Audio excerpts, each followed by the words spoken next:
going on? Oh, okay. Well, the outfit certainly stands out, my friend. Yeah, it's good to see you. It's good to see you. Okay. Well, good afternoon, everybody. Good to see everyone. Happy Wednesday and happy International Women's Day, a day where we recognize the achievements of women and girls and recommit ourselves to the work of delivering full equality. President Biden has made improving the status of women and girls a cornerstone of his administration, and we are focused on lifting up the rights of women and girls through every aspect of both our foreign and domestic policy. We all have a better future when women and girls are able to reach their full potential. To mark the occasion, First Lady Jill Biden and Secretary of State Anthony J. Blinken will host the 17th Annual International Women of Courage, IWOC, award ceremony later today. The ceremony will take place at the White House for the first time in the award's history. The annual IWOC Award recognizes women from around the globe who have demonstrated exceptional courage, strength, and leadership in advocating for peace, justice, human rights, gender equity, and equality, often at great personal risk and sacrifice. The First Lady wanted to bring the stories of these incredible women to the biggest stage we could, and that is, of course, the White House, and ensure that girls everywhere know that there are women fighting for them, transforming their communities, and building a better world for all of us. On a personal note, I am looking forward to participating and meeting the recipients of this year's awards. And we have some other news for you. The President budget, which we will release tomorrow, will cut the deficit by nearly $3 trillion over the next 10 years. That's nearly a $6 trillion difference between the President's budget and Congressional Republicans' agenda, which would add $3 trillion to the debt. Some context here. President Biden took office after his predecessor signed a reckless and unpaid tax handout for the wealthy and large corporations, which added nearly $2 trillion to the deficit. He also inherited a poorly managed pandemic response. The president has taken a different responsible approach. Thanks to his unprecedented vaccination program and economic recovery, the deficit fell by $1 trillion in the first 2 years of the Biden-Harris administration. And the President's Inflation Reduction Act will reduce the deficit by more than $200 billion over the next decade. Building on that record of fiscal responsibility, the President budget cuts the deficit again by nearly $3 trillion over the next decade. The budget achieves this while lowering costs for families, investing in America, and protecting programs Americans have paid into because it proposes tax reforms to ensure the wealthy and large corporations pay their fair share while cutting wasteful spending on special interests like big oil and big pharma. That's a stark contrast to congressional GOP proposals, which again add $3 trillion to the deficit over 10 years with handouts to the rich, big corporations, and special interest groups. And Josh, it's always good to see you. We always do this. How are you? I know, I'm good. How are you? You know, it's Wednesday, it's International Women's Day, it's a good day. Yeah, they run my house. Are you a girl dad? I am a girl dad. Girl dads, that's a good thing. Okay. She's now a BTS fan because of this. Oh.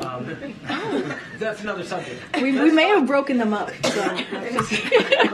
Let's talk about two news items. First on the budget. Yeah. When Biden ran, he essentially proposed what fiscal watchdogs would say were policies that would add to budget deficits. He's now kind of making budget deficit reduction a cornerstone of his policy. Why did this become more of a priority, and what does he think this does for everyday Americans? So as you just kind of alluded to and laid out, this has been a priority for the president when we talk about deficit reduction, when we talk about being fiscally responsible. This is something that the president has talked about since the campaign. And you hear me, just as I did moments ago, talk about the $1.7 trillion deficit that he did the first 2 years. And it was important to the president as he's going to put forward his budget tomorrow. And as you've probably heard us say, we see this as a value statement on what the president sees in the future of this country. And so he wanted to make sure it was fiscally responsible. And so look, I think when you think about the deficit reduction and what we're talking about, and what it means for Americans, right? This is important to Americans across the country, American families. When you think about lowering costs for families, right? When you think about investing and growing the economy from the bottom up and middle out, the president does not believe in trickle-down economics. This is something that he's talked about even during the State of the Union, where we know it doesn't work. So the president has rejiggered that thinking and wants to build an economy that matters for everyone, asking the wealthy to pay their fair share and cutting wasteful spending on special interest groups. And so this is something that we think is important. This is something that shows the American people that we take this very seriously when we think about the fiscal responsibility, when we think about how do we move forward, not just for Americans today, but for Americans, other generations that are going to be coming behind us. That's why we're talking about a 10-year, right, $3 trillion over a decade. That's going to matter. And still doing that by growing the economy and making sure that we don't leave anybody behind. So that's what is important to the president. If you look at it holistically in his economic plan. And then secondly, the Justice Department released this report on the police in Louisville in Jefferson County, Kentucky after the fatal shooting of Breonna Taylor. I was curious what the White House thought about the findings that the police there engaged in a pattern or practice of conduct that deprives people of their rights, and what obligation does that leave Congress and the White House in terms of addressing these inequities? So specifically on the investigation that Department of Justice laid out, we know they are independent, so we refer you to any specifics of that particular investigation on their findings. But what I would say more broadly, as we look at this from a 30,000-foot view, the president has said repeatedly he believes that key part of building trust between law and enforcement and the communities they serve is ensuring that there is accountability when we see an officer violate the law. And this is something that we have been very consistent about. You heard the president talk about this in the campaign and certainly in the last 2 years. That is why he signed an executive order to advance effective accountability, community policing. And this is, remember, he put that forward when this executive order, when Congress was not able to get the job done. And so he took federal action, historic action, to make sure that he was able to deal with this on a federal level.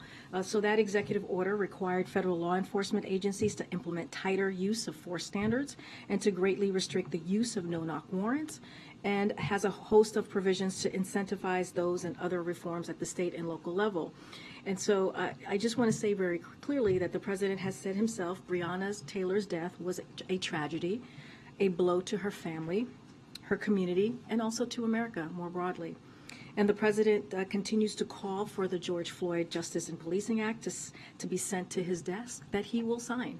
The president also understands that black women experience a disproportionate share of violence in this country, and he will continue to fight for legislation that advances police reform and making sure that we keep black communities safe. And so that is going to be his commitment as we continue into his administration. A question on the economy. The Fed is forecasting, of course, that unemployment may have to go up before they reach their goal. Just wondering if the White House shares the view that unemployment might need to rise in order to keep inflation down. So look, again, when it comes to the Fed, it is independent. The president believes in its independence, and so he believes in giving the Fed the space needed to make decisions on monetary policy. As it relates to unemployment and we've heard the comments that have been made in Congress. Look, when we look at the recent economic indicators, when we look at the data, it is not consistent with a recession or even a precursory period. And the reason why is you see unemployment is at the lowest in 50 years, and that's a record low. More than 500,000 jobs were created last month, representing a very strong labor market. GDP grew by 2.9% just last quarter, and real wages are higher than they were 7 months ago. So we believe that households are indeed very strong, in a strong position, and household net is above the pre-pandemic levels, and measures of financial distress are below the pre-pandemic levels as well. And so the data, the indicators, those economic indicators that I just laid out, shows us that, again, we're in a strong position as we move forward. But how concerned are you that if unemployment does go up, that it may hinder that very economic message? Because unemployment is, as you just did, is often a break point that the president points to. But I think the reasons I laid out the economic indicators, they're showing us that because of the president's because of the president's economic plan, we see that his plan is working, and I think that's important to point out too. We understand that there is concerns.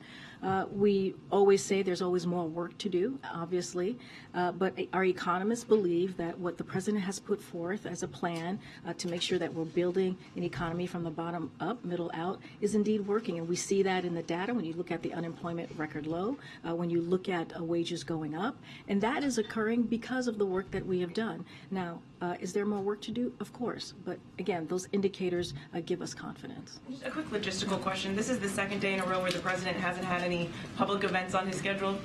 What's he up to, and is there a strategy to have it What's kind he of up out of to? the public What is the eye president up to? before this big speech tomorrow? So look, yesterday, as I think we read out two heads of state calls that he had with, I believe, with the Oman and also with President Macron. We read those two calls out, and so the president is always working, always making sure that he not even always making sure, he does have the American people at the top of mind every day. He is constantly meeting with his senior staff, and you will see him tomorrow for the big day as we roll out the president's budget. Okay. Karine, thank you. Could you confirm our reporting that President Biden is going to host the Australian and British prime ministers in San Diego on Monday? So don't have anything for you at this time on the AUKUS, and as soon as we have more information, surely we'll share that. And as you know, every Friday we lay out the president's week ahead. I just don't have anything to preview at this time or to announce.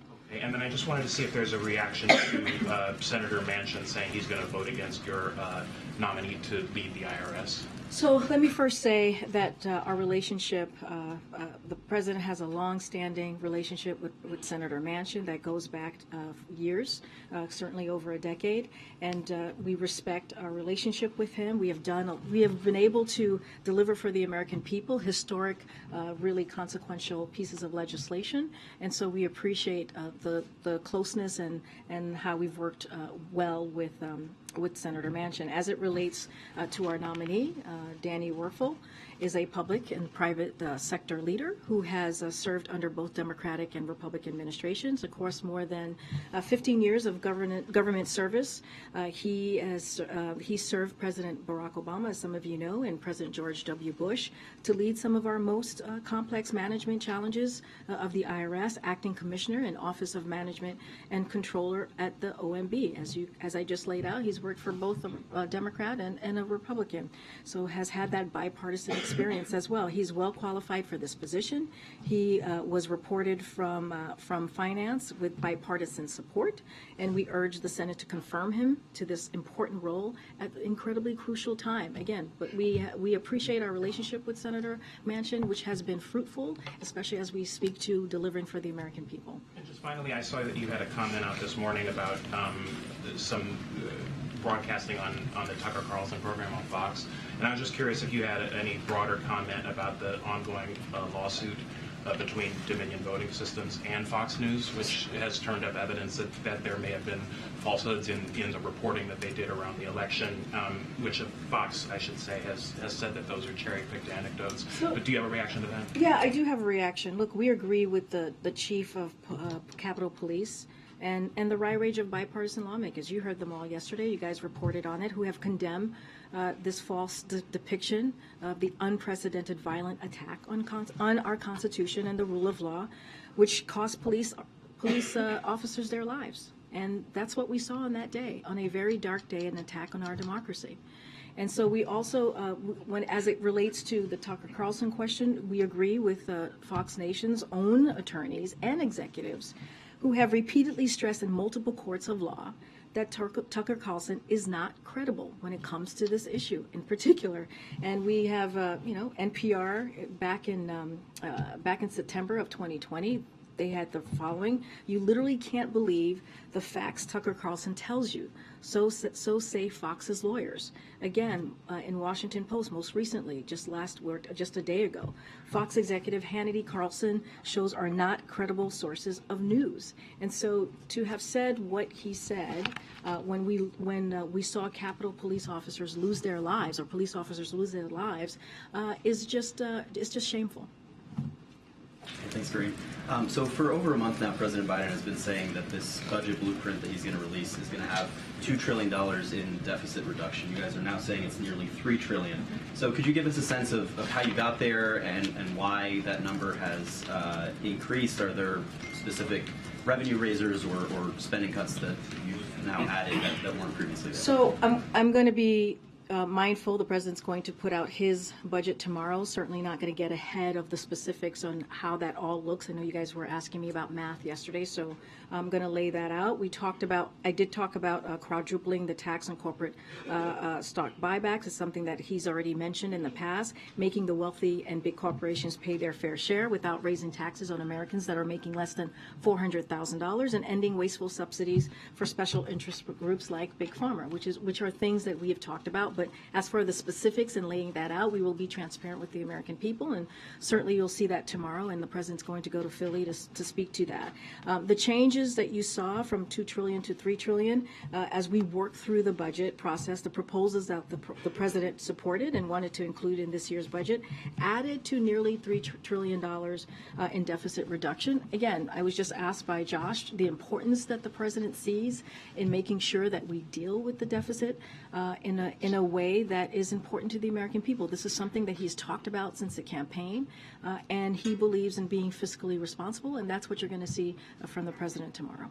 And then on this new bill relating to TikTok, the administration has now thrown its support behind this Restrict Act that would give the administration new powers to restrict or ban TikTok in the U.S. Why did the administration decide that now was the time for congressional action? And more broadly, what's the strategy here? Is there frustration with the status of the talks between TikTok and CFIUS, and is this aimed at giving negotiators more leverage? You know, I have to say, we've talked about this many times, and we have said we were working closely with Congress on when it relates to TikTok. And look, we commend the bipartisan group of senators led by Senators Warren and Thune, who introduced the Restrict Act. And as I'm sure you guys saw the statement from our National Security Advisor, the President National Security Advisor, Jake Sullivan, just yesterday. And we want to make sure that the digital products and services Americans use every day are safe and secure. And we have talked about this multiple times. I think this came up a few times yesterday in the briefing room. And we have said we were going to continue to have the conversation with Congress. And we think this bipartisanship in moving this important issue to the American people forward is important. And so, look, you know, we got to make sure that there's a comprehensive way, an effective way to address this issue. Are you still hoping that an agreement can be reached between CFIUS and TikTok, or are you now looking to act unilaterally based on these? Look, we've talked about there was a CFIUS, review on this, and we're going to let that review continue and continue to let them continue to focus on their work. But we've also said that we were going to work with Congress closely, and this is what you're seeing, in a bipartisan way, which I think is important to lay out. And just a quick one. Florida Governor Ron DeSantis has now called on President Biden to allow the tennis player Novak Djokovic to compete in the Miami Open despite him being unvaccinated for COVID-19. Do you guys have a response to that? So on a question of regarding the vaccination requirement, I refer you to the CDC. They're the ones who deal with that. It's still in place, and we expect everyone to abide by our country's rule, whether as a participant or a spectator.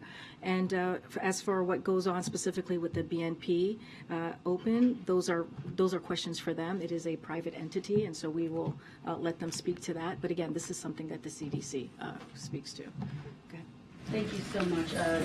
On the budget, just to follow up quickly on that, as you said, it will include a number of proposals for tax increases. What are Americans supposed to make of that, given that a number of Republican lawmakers have said that's already dead on arrival?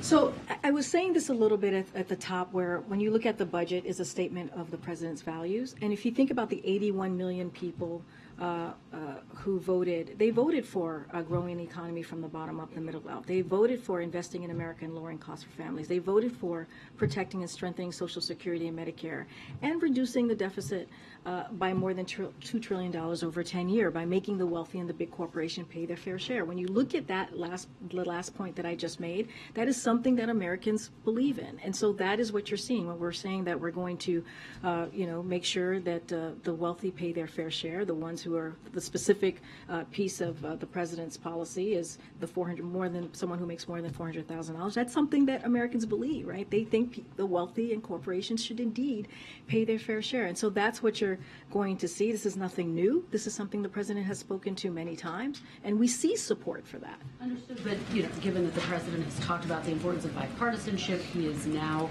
dealing with a divided Congress.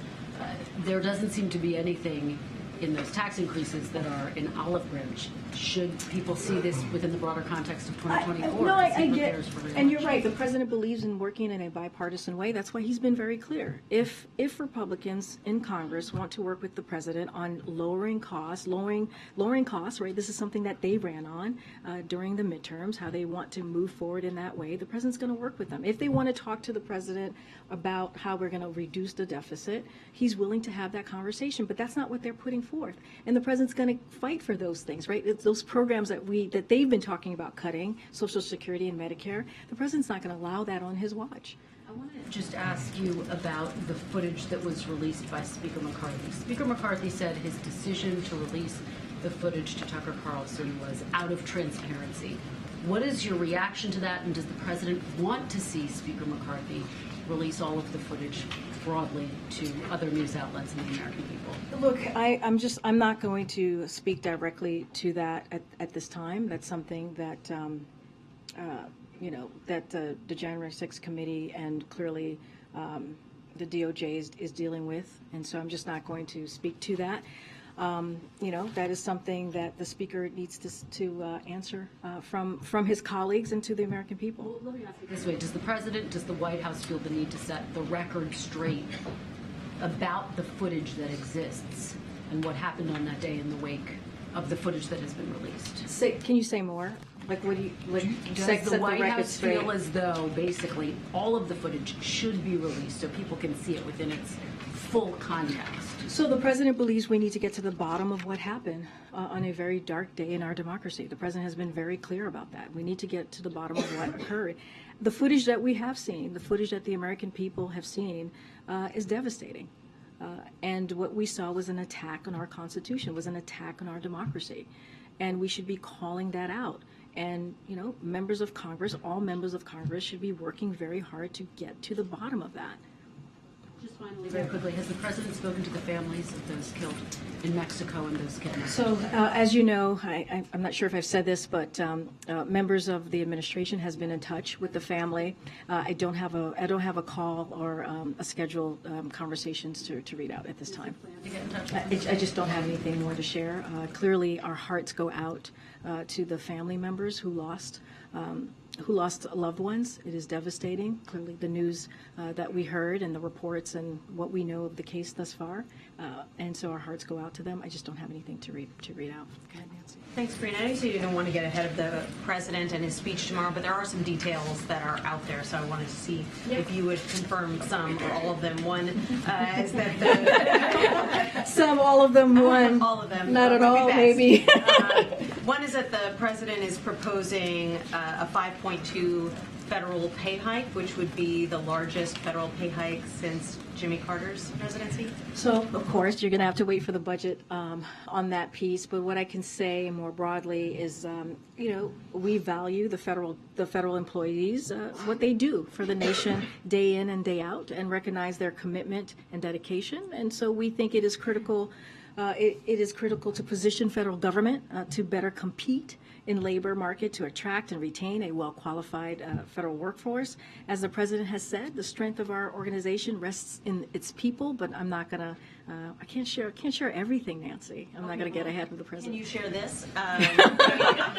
A new 20%, well, I guess it's not new because he has proposed something similar before, but a new 20% minimum tax for billionaires or people making over $100 million a year. I'm just not going to get ahead of the president at this time. You'll see the budget. Okay. Very shortly. All right. So like less than 24 hours. So back to the Restrict Act for a moment. Is it the president's intention to ban TikTok on U.S. phones if the Restrict Act passes and gives him that ability? I'm not going to get into specifics of the legislation. Just not going to do that at this time. what I will say, and we have called for this, and I think, Kristen was asking me about working in a bipartisan way, and you see that here on in a critical issue as we talk about our national security. You saw Congress come together to deal with an app that we have said we have concerns with, but I'm not going to get into individual pieces or authorities within the legislation, and we're just going to let it play out. Should we take the administration's position on the Restrict Act to mean that the White House does not believe that ByteDance has gone far enough to ensure that its American users' data is safeguarded from the Chinese government? ByteDance says it's spent $1.5 billion so far to ensure that information doesn't fall into the wrong hands. So I think this is an answer that I'll give you more broadly, which is we have said we have concerns with this particular app, TikTok. We have said that as it relates to our national security, as it relates to individual Americans who use this, and we want to make sure that we protect Americans. And we've always said protecting Americans is, especially as it relates to national security, is a priority for this president. And that's what you're seeing. CFIUS is doing its review. There's bipartisanship in Congress, and I think that's an important way to move forward. Yeah, thank you. I just want to, I know you don't want to get ahead of the president's budget, but just the theme of the day. Yes, just taking this top line number of nearly $3 trillion in deficit reduction over 10 years, still the deficit is going to be huge over the next 10 years, and billions or trillions of dollars will be added to the national debt. There are critics who I've spoken to who say that this budget, although a statement of priorities, doesn't go far enough in dealing with the structural problems that the United States faces fiscally.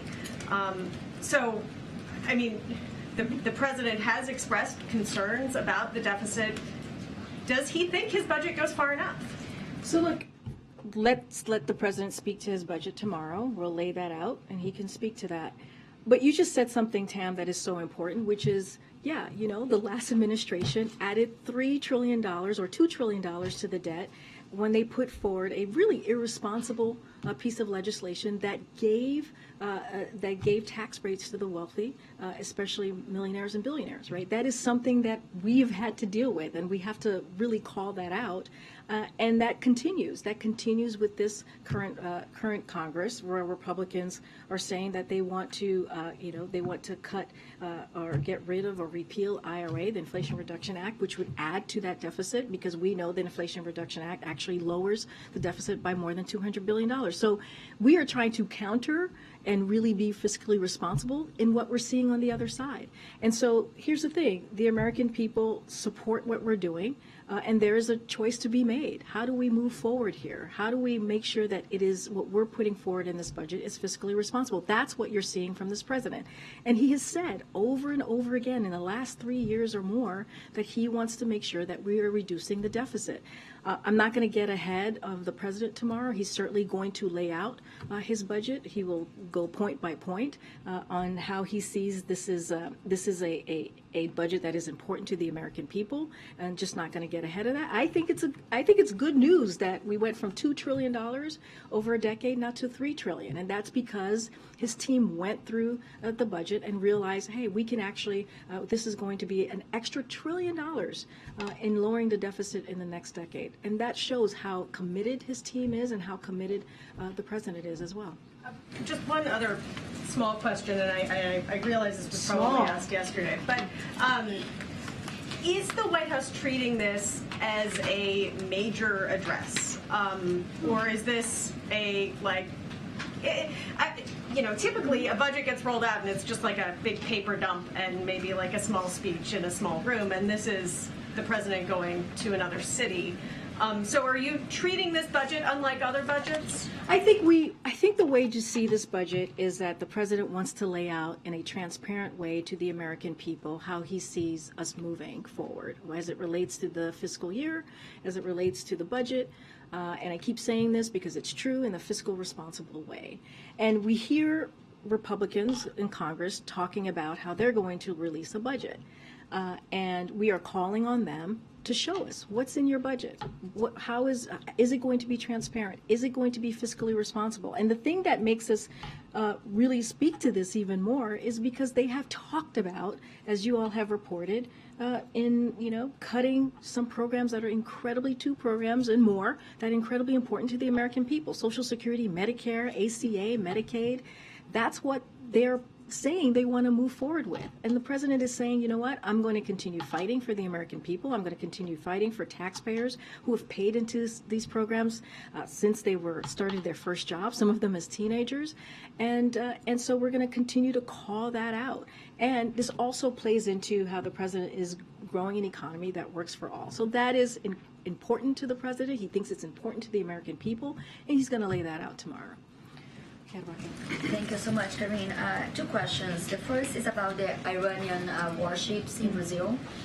Is the White House communicating with the Brazilian government about this, and did the administration raise concerns with the Brazilian government, because we know there was pressure for Brazil not to let the warships to dock there? There are some calls also here for sanctions. So this question has been asked a couple times in the briefing room, and we've pretty much been consistent. Look, Brazil is a sovereign country. They make their own decision on how they engage with any country, including with Iran. But more broadly, these ships have been designated for U.S. sanctions and have been used to facilitate illicit activities. We have made clear to relevant countries that these ships have no business docking anywhere.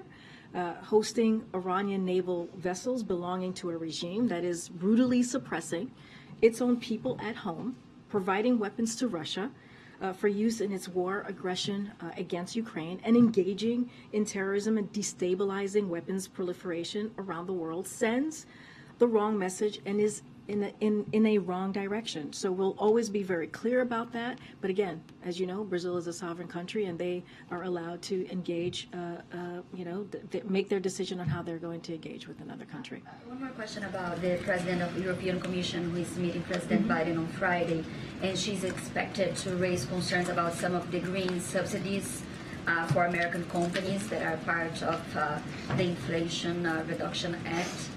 Because they hurt investments in Europe. And there have been some discussions with both sides in the last few months. So how would you characterize the status of those negotiations, and would the U.S. meet some of the Europeans' demands? So just a couple things. The first thing is I'm not going to get ahead of a visit that with the European Union president. I just don't want to get ahead of what's going to be on the agenda and what will come out of that discussion. Certainly we'll have more to share as we get closer to Friday.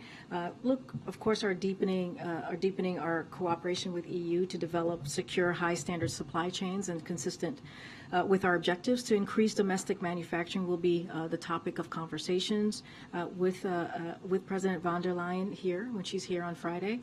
The IRA's benefits expand beyond the U.S. As you've heard me say before, our investment will help drive down costs for clean technology, which will help our nation go further and faster in building our own clean energy economies. So energy security is national security. That's the way we see it. But I'm certainly not going to get ahead of the visit at this time. Okay, Karen. Thanks. Medical experts say that a nationwide shortage of liquid albuterol used for asthma and other lung conditions is expected to get worse because there was a shuttering of a major manufacturer. This drug has been on the FDA shortage list since the fall, but is the White House concerned about this right now? And what does the White House see as the cause of this specific shortage that's causing headlines right now? So I would refer you to the FDA. As you just stated, Karen, this is something that they've been monitoring since this past fall. And as we've done, with periodically with shortages of medical products, I know you've asked me multiple questions about other products. Federal health officials are working closely with manufacturers, as we have done again with past products, and healthcare providers to alleviate any choke on the system. And don't want to hesitate to take further action if necessary, using all tools that they have available.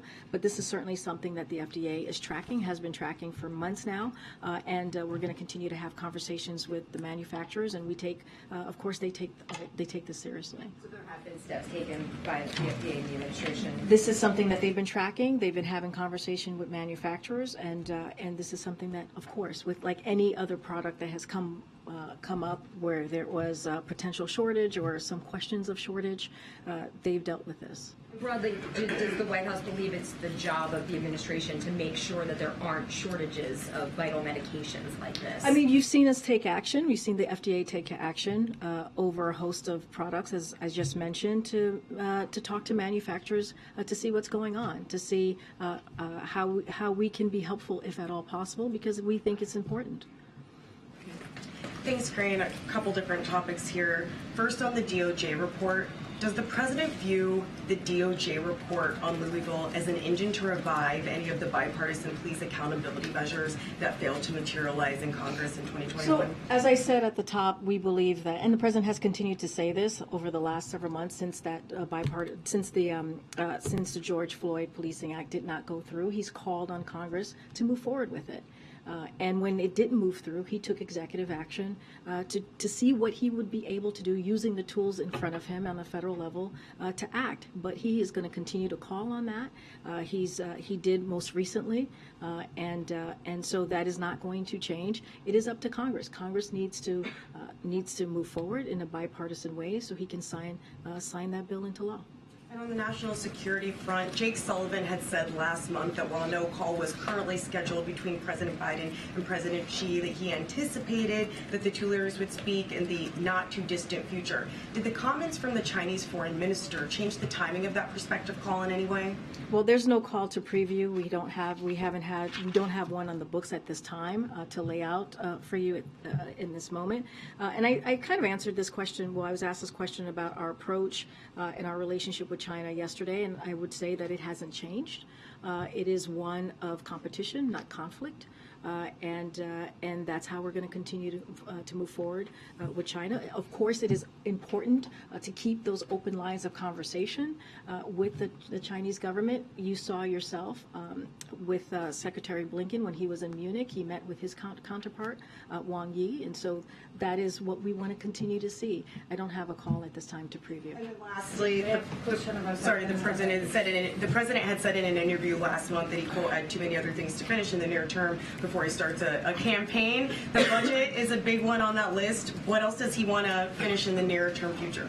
Well, you know, I think the State of the Union pretty much laid out how the president sees his work moving forward. Yes, you know, the State of the Union lays out the state of the nation and where we are currently, but he also had a very forward way of seeing how we need to continue to grow the economy for Americans, not leave anybody behind. And you're going to see that in his budget, as you just laid out, which he'll speak to tomorrow. And, you know, he thinks it's very important that he continues to do the work. We have to build on the bipartisan infrastructure legislation. We have to build on the Inflation Reduction Act. And what I will say about the Inflation Reduction Act, in that just recently we heard from Eli Lilly, who listened to the call that the president put forth about lowering insulin costs for Americans, which they were able to do, which is building on what the president laid out in the Inflation Reduction Act. When you think about insulin, lowering that insulin cost at $35 for seniors, and now they were able to do it for all of their for everyone, not just seniors. And so those are the things that the president wants to continue to do, wants to continue to see. How are we going to lower costs for American families? How we're going to build an economy that leaves no one behind? And what the budget is just one part of that. I have 2 minutes. Okay, I'm gonna try and go to the back. Go ahead, Courtney. Thanks, Karine. I wanted to follow up on the bill I had asked you about a couple days ago. The Senate passed a bill on declassifying certain information about the origins of COVID. Has the president made a decision on? So I would just refer you to the ODNI on that piece. I don't have anything else to share on that. Go ahead. Karine, two quick questions on the Mexican kidnapping. Can you tell us if there are U.S. agents on the ground in Mexico cooperating to find these kidnappers? López Obrador has said he doesn't want intervention, so I'm just wondering what this working together looks like. So as I mentioned, well, first let me just say we are saddened to hear about the two individuals. I think it's important to say that who were killed. We send our condolences, I said this a little bit earlier, to their families and friends during this time. We understand this is a difficult time for them. You heard the Attorney General say yesterday that the United States will be relentless in pursuing justice for the victims. We will do everything in our power to identify, find, and hold accountable the individuals responsible for this attack. And we continue to work in coordination with the Mexican government, and we mentioned the U.S. law enforcement, FBI, DEA, and DHS have been working closely with the Mexican government. I can't speak to exactly who's on the ground or who's not on the ground. I would refer you to those three agencies, but this is clearly a priority for us, and we want to get to the bottom of this. So would the president consider calling these cartels or naming them terrorist organizations, as some Republicans are calling for? Yes, this is the FTO, the foreign terrorist organizations. Look, designating these cartels as FTOs would not grant us any additional authorities that we don't really have at this time.